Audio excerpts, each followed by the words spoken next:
2 വർഷങ്ങൾക്ക് മുമ്പ് ഇറാഖ് ഈ ആണവായുധം നിർമ്മിക്കുന്നു എന്നാരോപിച്ച് അമേരിക്ക വലിയ ആക്രമണം അഴിച്ചുവിട്ടിരുന്നു. ഇപ്പോൾ ഇറാൻ ആണവായുധം നിർമ്മിക്കുന്നു എന്ന് പറഞ്ഞാൽ അമേരിക്ക നേരിട്ടിറങ്ങിയിട്ടില്ല, ഇസ്രയേലിനെ കൊണ്ട് ആക്രമിക്കുകയാണ്. പക്ഷേ അമേരിക്കയ്ക്ക് തന്നെ വ്യക്തമായി അറിയാമല്ലോ ഇറാൻ ഈ ആണവായുധം നിർമ്മിക്കുന്നില്ല എന്നത്. അവരുടെ തന്നെ പല നേതാക്കളും തുറന്നു പറയുന്നുണ്ടല്ലോ. ഇത് അംഗീകരിക്കാൻ എന്താണ് ട്രംപിന് കഴിയാത്തത്? ഒന്നുകിൽ വട്ട്, അല്ലെങ്കിൽ അമിതാധികാര പ്രവണത. ഇത് രണ്ടിലേതെങ്കിലും ഒന്നാണ്. എന്താണെന്ന് നമുക്കറിയില്ല. അത് മനഃശാസ്ത്രജ്ഞന്മാരും പരിശോധിച്ച്, അമേരിക്കയിലുണ്ടല്ലോ അതിൻ്റെ ടോപ്പ് എക്കലോൺസൊക്കെ, അവർ പരിശോധിച്ച് പറയേണ്ട കാര്യം തന്നെയാണ്.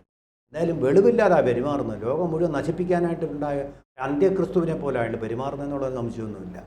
ഒരു ബഹുമാനവും അർഹിക്കാത്ത ഒരു വ്യക്തിയായിട്ട് അദ്ദേഹം ഇതിനോടകം മാറിയിട്ടുണ്ട്.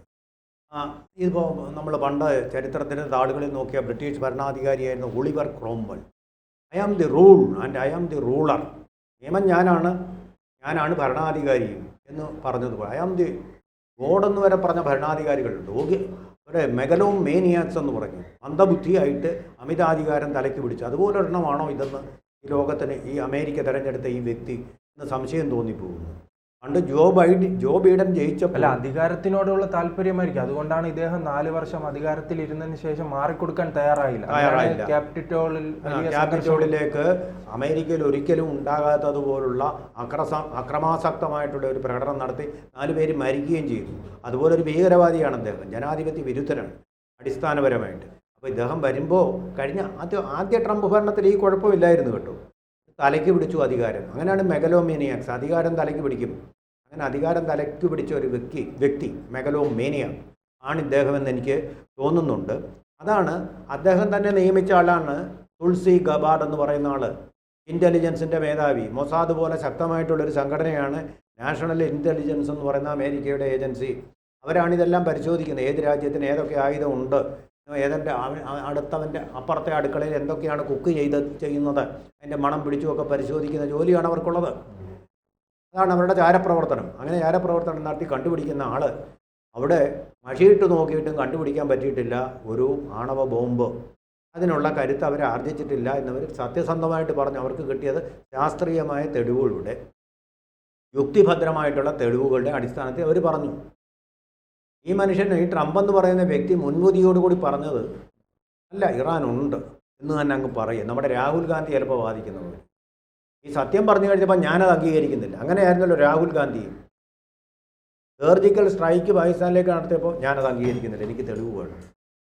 ഇല്ല എന്നുള്ളതിന് എങ്ങനെയാവുക തെളിവ് ഹാജരാക്കുന്നത്? ഉണ്ടെങ്കിലല്ലേ തെളിവ് ഹാജരാക്കാൻ പറ്റൂ. വട്ടാണത്, മുഴുവട്ടാണ്. ഞാനത് അംഗീകരിക്കുന്നില്ല എന്നും പറഞ്ഞാണ് ഈ യുദ്ധത്തിന് കോപ്പ് കൂട്ടി പുറപ്പെട്ടത്. കഴിഞ്ഞ മാർച്ചിൽ പറഞ്ഞതാണ് തെളിവ് സഹിതം ഇവർക്ക് ആണവായുധമൊന്നുമില്ല, നമ്മൾ പേടിക്കേണ്ട കാര്യമില്ല എന്ന് പറഞ്ഞത്. അല്ലാതെ അവർ ആക്രമിക്കാനുള്ള തന്ത്രമായിരിക്കും. ഇറാഖിലും ഇതാണ് നാം കണ്ടത്. വലിയ രീതിയിൽ ആക്രമണം നടത്തുന്നു, അവസാനം പറയുന്നു ആണവായുധം ഇറാഖിലില്ല. അല്ല, അന്ന് ഇതുപോലൊരു വട്ടില്ലായിരുന്നു. നോക്കണം, ലോക G7 ഉച്ചകോടിയിൽ അല്ലെ പ്രമുഖ രാജ്യം അമേരിക്കയാണ്. ആ ഉച്ചകോടി എനിക്ക് തിരക്കുണ്ടെന്നും പറഞ്ഞ് പോയിട്ടാണ് ഞാനത് അംഗീകരിക്കുന്നില്ല എന്നും പറഞ്ഞ് മേശപ്പുറത്ത് കൈയടിച്ചും കൊണ്ട്. ഇയാൾക്ക് വട്ടാണെന്നേ. ഹിറ്റ്ലറെ പോലെ ഒരു ഭരണാധികാരിയാണ്. ഞാൻ പറയുന്നതാണ് സത്യം, വേറെ ആര് പറഞ്ഞതിന് തെളിവുണ്ടെങ്കിൽ അത് സത്യമല്ല. ഇറാൻ എന്ന് പറയുന്നത് ഒരു ഭീകര രാഷ്ട്രമാണ്. ഇറാൻ ആണവ ബോംബുണ്ട്, ഞാൻ പറയുക.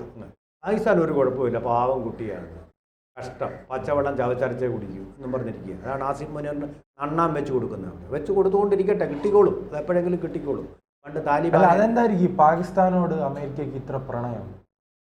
അത് താലിബാനെ എതിർക്കാൻ വേണ്ടി ഇവരെ ഉപയോഗിക്കാൻ വേണ്ടിയിട്ടുള്ള ഒരു തന്ത്രമാണ്. അല്ലാതെ ഈ രാജ്യത്തെ ഭീകരവാദികളെ അവർക്ക് ട്രെയിൻ ചെയ്ത് കൊടുത്തിട്ടുണ്ട്. പാകിസ്ഥാൻ്റെ ഭരണമേധാവി തന്നെ പറഞ്ഞിട്ടുണ്ട്. ബ്രിട്ടന് വേണ്ടിയിട്ട് ഭീകരവാദികളെ ട്രെയിൻ ചെയ്ത് കൊടുത്തിട്ടുണ്ട്, അല്ലാതെ ട്രെയിൻ ചെയ്ത് കൊടുക്കുന്നുണ്ട്. പട്ടിണി രാജ്യമല്ലേ, പട്ടാളക്കാരെ വേണമെങ്കിൽ അവിടെ നിന്ന് പോയി പിടിച്ചുകൊണ്ട് വരണം. കാരണം അമേരിക്കയിലെ ആൾക്കാരൊന്നും പട്ടാളവും യുദ്ധം ചെയ്യാൻ താല്പര്യമില്ല അവർക്ക്.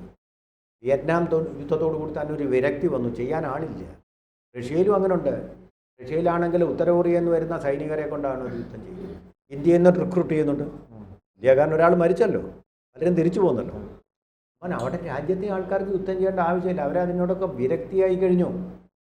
അപ്പോൾ അതുകൊണ്ട് പാകിസ്ഥാനിൽ നിന്ന് കുറേ പേര് പട്ടിണി കിടക്കുന്ന ആൾക്കാരെ കൊണ്ടുപോയി അവർ ആഞ്ഞ് യുദ്ധം ചെയ്തോളും.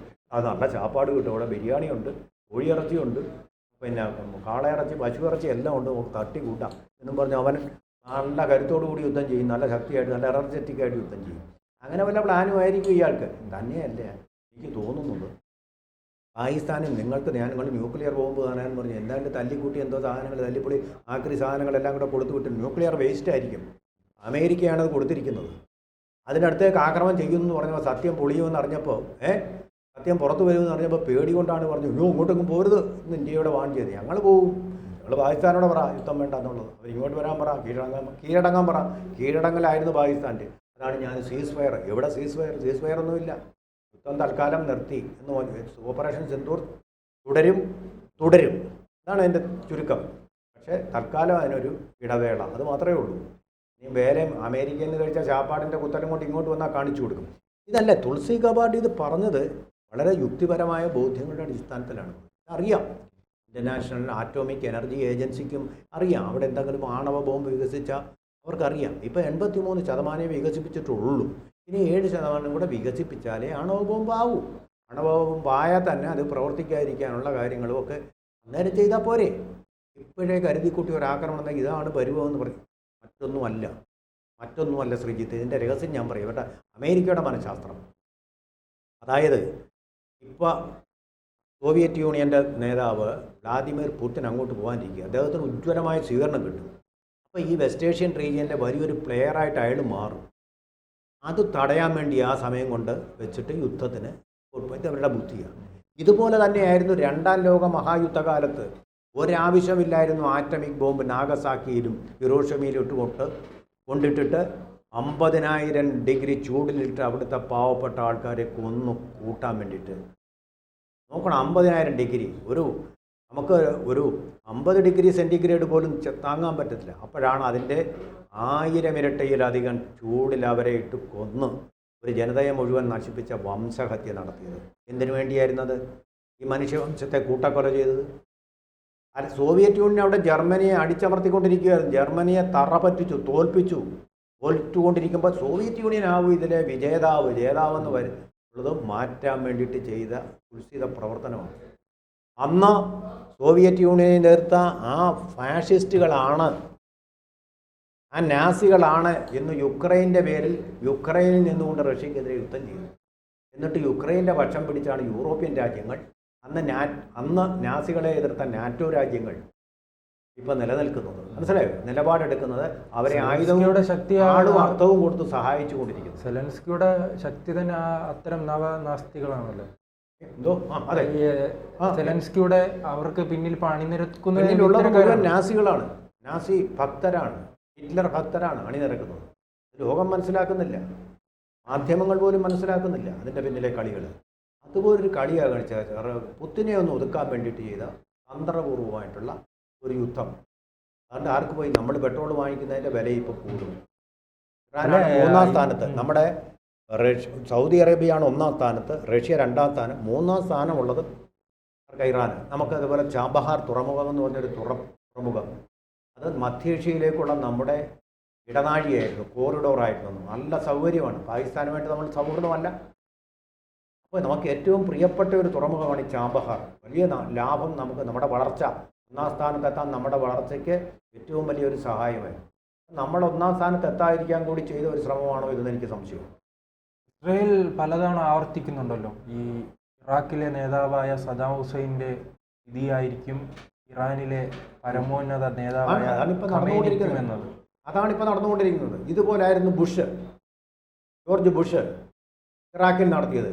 നമുക്ക് പെട്ടെന്നൊരു വെളിപാടൊക്കെ ഉണ്ടായുക, പ്രവാചകന് വെളിപാടുണ്ടായതുപോലെ പെട്ടെന്നൊരു വെളിപാട് ഇറാഖിലുണ്ടായിരിക്കുന്നു. ഇറാഖിൽ ഞങ്ങൾക്ക് അവിടെ രാസായുധം, ലോകം നശിക്കും, നമുക്ക് യുദ്ധം ചെയ്യണം. പൊട്ടി അങ്ങ് പുറപ്പെട്ട് അടിച്ചമർത്തി അവിടുത്തെ ജനതയെ. ആ ജനതയെ അടിച്ചമർത്തിയതിൻ്റെ ഫലമാണ് IS എന്ന് പറയുന്ന കൊടും ഭീകര സംഘടന ലോകത്തുണ്ടായത്.